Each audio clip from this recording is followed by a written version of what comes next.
Coming up, you might be surprised to know he's probably in your home every night, but he's fought some incredible battles, and he won.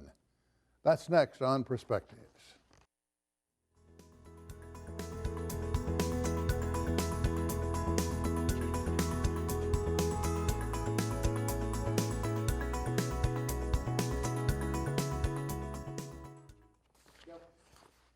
Hello, everybody. I'm Sam Jones, and a little bit puzzled right now. I'm a little puzzled about something that maybe you can help me understand. It has to do with money. Tulsa Public Schools has to figure out a way to cut $20 million from its already pitiful budget, while the legislature is saying that public education is a major priority for the future of this state. Now, that in itself has me scratching my head, wondering just who over there sees public education as important. But there's more. The governor's office budget, his office budget, I emphasize that again, has gone to around $3.7 million because they found about $2 million, new dollars, to spend. But it seems they found that new $2 million in new money back in January. Did you hear anything about the governor's office finding $2 million to play with back in January? I don't recall hearing anything about $2 million being found back in January.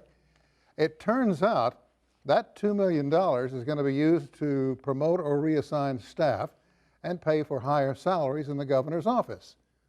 No mention at all about it being spent on public education, and that's what I'm puzzled about.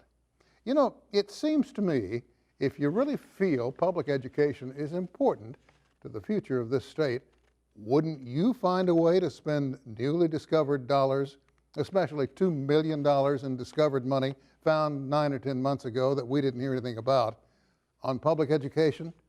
Now, I know before you say anything, $2 million isn't going to solve our public education needs, but wouldn't it maybe prevent a Tulsa school from being closed?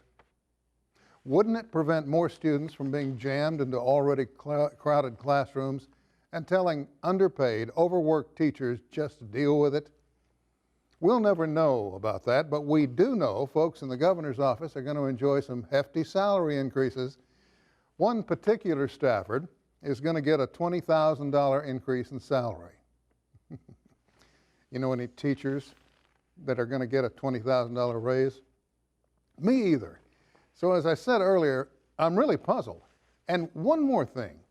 Governor Stitt has picked Brant Vaughter as acting secretary of the land office. Vaughter only has a bachelor's degree in economics, but state law requires the secretary to have an advanced degree. Why?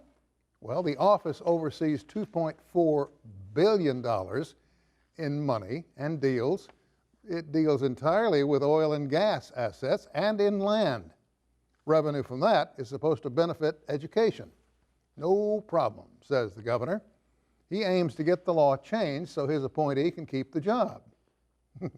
Incidentally, this appointee owns a firm once sued over oil and gas lease issues, which he will now oversee for the state.